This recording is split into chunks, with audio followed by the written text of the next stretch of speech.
So this is how to put on a wetsuit. I've got my tri-suit on, but we talked about having a rash vest and a thin underpreen neoprene vest, or your costume, or your trunks, or your shorts, or whatever it is. I've got a tri-suit on, which is good because it gives you quite a lot of protection at the top and that, but there are a few issues about wearing a tri-suit with a wetsuit. Okay, so let's get into the wetsuit. So what you have to do is you have to start with a leg. Don't try and do two legs together. Start with a leg. So stick your right leg in, push it down as far as you can, grip the bottom of the wetsuit and pull it up so it's like that. Then what you're going to do is pull it up a bit further. Yep, so you're actually going to peel the wetsuit on. So that's your right leg. You can start with either leg, you know. Stick your left leg in and again pull your wetsuit up.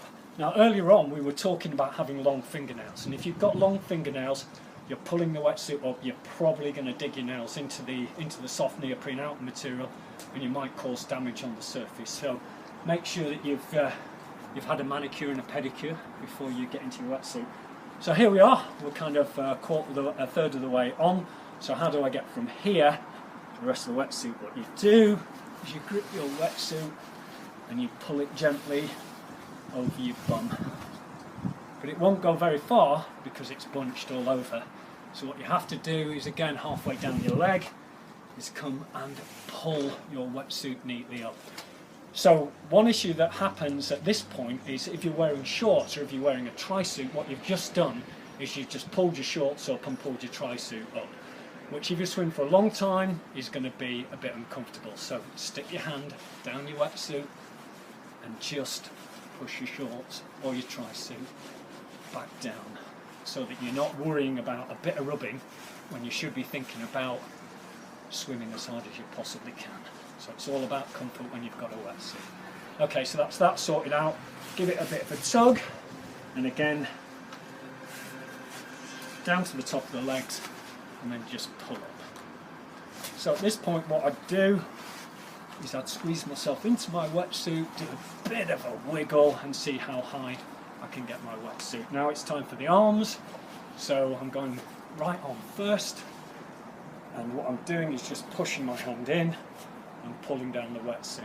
And again you can see you get this gathering of material, and again pull it over your shoulder, and again it's nice and flexible.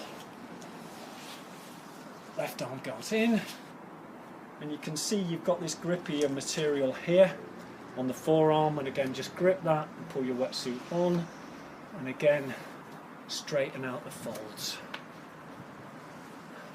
So we've gone from being practically naked to having the wetsuit on, but you're not finished. That's just the first stage. Is it going to be comfortable when you're swimming? So let's get it to fit properly now. So one of the things you'll notice about a wetsuit is that you've got an enormous amount of material. So look, you can pull this wetsuit all the way out. It's very flexible. So what you want to do is make sure that around the top of the legs and around the waist that it's fitting properly, because if you're too far down here in your wetsuit, it's going to really pull at the top and it's going to make you bend, and it's not going to facilitate you stretching out when you're swimming, and it's going to pull in your stroke and modify your stroke, which you don't want. So therefore what I'll do, wiggle your legs around, grab a bit of the wetsuit and pull this wetsuit all the way up. There's a lot of flexibility. Again, you need to have short nails or you're going to damage your wetsuit. And just basically wiggle into your wetsuit.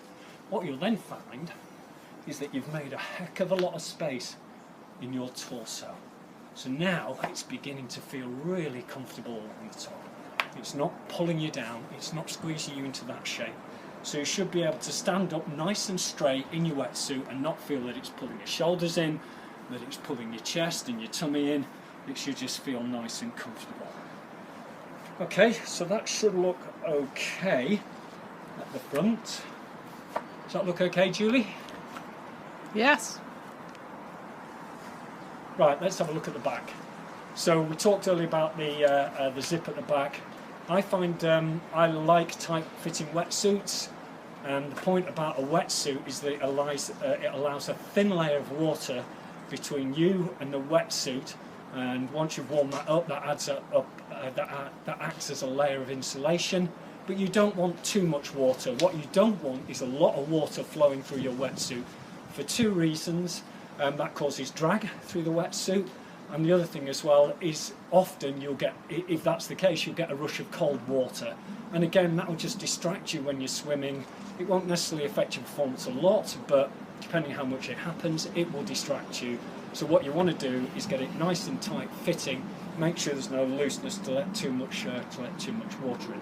So once we've done all that and it's nice fitting at the shoulders, make sure underarms you've not got flappy material underneath here, so it's a nice tight fit around there. Just pull this around, and then what you're going to need to do is any excess material from your tri-suit, like your cord, make sure that's tucked in, and then you're going to need to get someone to help you to actually zip up your wetsuit. So up at the back. So what I'm going to do is make sure it's all the way up, and then I'm just going to sort out this top bit.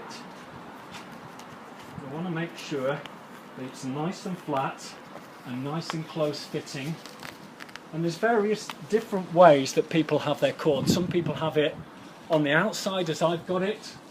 Some people like to go under the flap and over. That was actually from the old days of triathlon, so that the reason they did that is so that no one could pull their cord down. I haven't been in a race yet where someone's pulled my cord down or tried to kind of interfere with me while I'm racing, so I think that's a bit over the top. So I think it's okay for it to hang loosely. It might kind of get in all places, so one of the things you can do is actually tuck your cord in to the bottom of your zip if it fits, just to kind of tuck it out of the way. So that's it. So wetsuit should feel nice and tight, but not too tight. You should have lots of movement in your shoulders, like this. No restrictions. Yeah. And again, what you're looking for is fit across the chest. You're looking for fit around the waist and around the torso, and also comfort around the top of the legs and things like that. One of the things I like to do is continue to wiggle to get into my wetsuit. So what I tend to do is just bend, just to make sure that the wetsuit's where I want it to be, and then make a few adjustments to make sure it's fitting as comfortable as possible. Okay, so that's getting into the wetsuit. Should feel nice around the neck, not too tight. And again, this is the kind of thing that you want to try on when you're actually buying your wetsuit. And everything should feel nice and snug. So get out of the wetsuit. Two circumstances: either you've been in a very long swim, you've been swimming for 10 hours or more, depending on your event. You want to get out of your wetsuit, get dry, get into some warm clothes, get something to eat as quickly as possible. It's one set of circumstances. The other circumstances, you're doing a triathlon, you're going to T1 no matter what distance it is, and you want to be doing that pretty quickly. You don't want to be hanging around, but you want it to be under control. So what you want to do is you want to practice that, so you don't want to be wandering into T1, not being able to get your wetsuit off and those kind of things. So what I'll do is I'll just go through my routine. What you need to do is develop your own routine, do what's good for you, and also you need to be using the characteristics of your wetsuit as well, depending on how the zip works, how the cuffs work, how the torso works, all those kind of things. So if I'm coming out of the water, I tend to take my hat off, have my goggles on my forehead, and then the next thing I'll do is reach around, pull the flap, and at the same time pull the zip down using the cord. What I'll then do is bring the wetsuit over my shoulder, and then I will pull my arm out. Do the same on the other side. So I'm one of those guys that likes to get my wetsuit half off as I'm running into T1.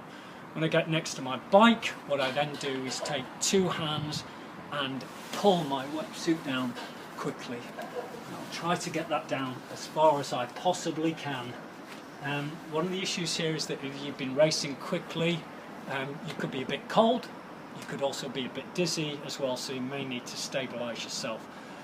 So you may need to grab hold of the racking bar or something like that, which is fine, it's within the rules.